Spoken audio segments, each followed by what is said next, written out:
He's just some over 80 cruiserweight. And Tyson won't bother about him. And Tyson was offering him his ever biggest payday to fight at Wembley. His biggest payday by far. But what happened? He got tempted by the Saudi money. What they thought would turn all the blame on Tyson and the Furies. But what they done was opt for the Saudi money. You know, because whatever he was making a fortune. It was in the millions. And they're well into the millions. But all of a sudden the Saudis come with this trough full of dollars. 40, 50 million, 70 million. They're in it for the money, the prize fighters. And they thought, you know what, I'd rather get beat for 50 million than get beat for whatever he was getting in Britain, which was a nice payday, but it was nowhere near Saudi money.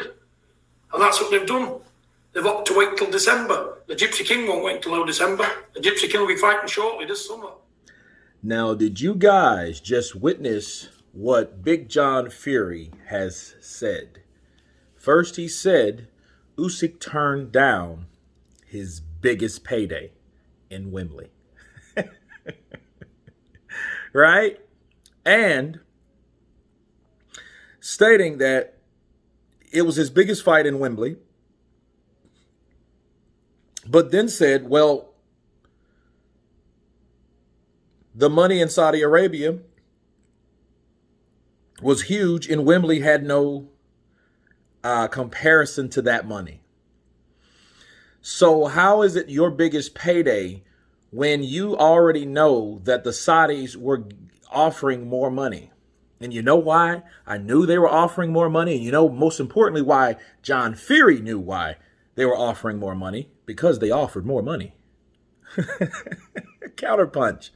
He knows that because he knows that the Saudis pack the money. So it goes back to this. Stop getting caught up in your own bullshit. Get out of your own head. That's what happens when people lie. You forget that the lie that you told because the truth knocks the lie right out of the box. When someone tells the truth, that's when the contradiction comes in because there's no consistency of what you're talking about. You said, oh, well, Oleksandr Usyk walked away from the biggest payday in Wembley. But then you said, well, Wembley can't compare to the Saudi money. That's why he would rather go to Saudi. Exactly, John. That's why he accepted the Saudi money. That's why he accepted the Saudi money. Do you know why he accepted the Saudi? He would accept that, and he accepted it anyway. He agreed to it because he already agreed to it the last time he fought AJ in Saudi Arabia. He knows the money is there. Just like Tyson Fury knows the money is there. You know how Tyson knew the money was there? Because Prince Khalid told him it was there. Prince Khalid already told him that, hey, you're going to fight Joshua a couple years before for the money that he promised that he would have for those two guys. So Tyson Fury knows that the Saudis have the money. Okay, so if he could say, oh, the money's not there and this, that, and the other, that's just your guys saying, we want to pick and choose who we want to fight because we're better than everyone else without fighting them. But then you want to give us this shit about, oh, Usyk ran and Usyk was avoiding that. But then you said and admitted that he would rather take the Saudi money because it was more Saudi money than the money at Wembley. Why? Because the money in Wembley is not guaranteed. Okay? The money in Wembley is the type of money that is a... you don't know what the upside will be. And then because you don't know what the upside will be, you don't know what the guarantee will be. That's simple. You don't know what it's going to be. You know, but the way these tickets work in Britain, they're not trying to pop your pockets like over here in the States. But Wembley, it's a much bigger crowd, so it's a bigger spectacle. Okay, it's like the 95,000 that him and Dillian White broke last year, right? Almost a little bit over a year ago now. But it's not compared to a guaranteed amount of money that two fighters are going to get. Damn the networks, damn the promoters and all that type of stuff. You know, the pay-per-view and all that. No, the guarantee is for the fighters. Okay, that's what that's for. That's why it's better for guarantees because at least these fighters, these guys that put their life on the line, their livelihood, their health and everything else on the line, their true wealth, they do it because of a guarantee. That's why. They know. I want to know what I'm sacrificing for. I want to know exactly what it is. So guaranteed 8 million or 15 or 20 or 30 or 35. Okay, I at least know I'm going to get it before it starts getting ravaged by taxes and other people that's around that particular fighter that he has to pay off when he does get that money. But at least he knows what he's getting. Okay, so there's a more incentive to know what a fighter's getting because that money's going to get split up 8 or 9 different ways.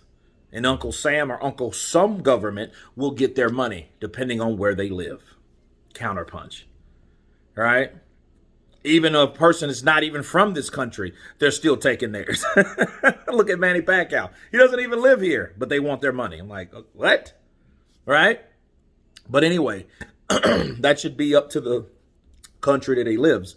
But anyway, that's a different story. But it's a contradiction over a contradiction after a contradiction from John Fury.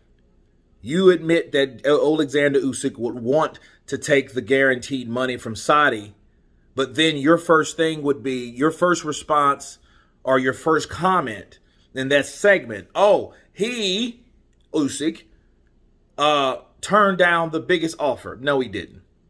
And for another thing, okay, to give you guys an understanding of how things work and where things are ranked, Tyson Fury's getting the money that he always wanted. So Tyson Fury doesn't want to take hard fights. Why would he? I understand Tyson Fury. I'm still pissed at him, but I understand how he's thinking. You know, his dad ranted on Stamina for Sale on how he got messed over after fight after fight after fight and the politics on boxing. So he didn't want his son to go through that same stuff. So that's why he would do that. And I got another video coming about that. So stay tuned. But as far as Oleksandr Usyk is concerned, you definitely, blatantly told on yourself on what was what and why things happened for that reason. So you got caught up in the same lie 30 seconds after you told the biggest lie that Usyk was accepting his biggest payday. His biggest payday was against Anthony Joshua.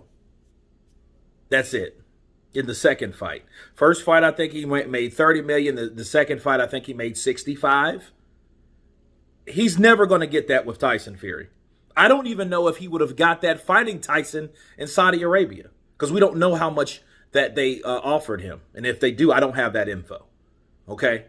So, but whatever it was, he agreed to it because he knew it was more money that he was going to get in Wembley. Everyone knows that.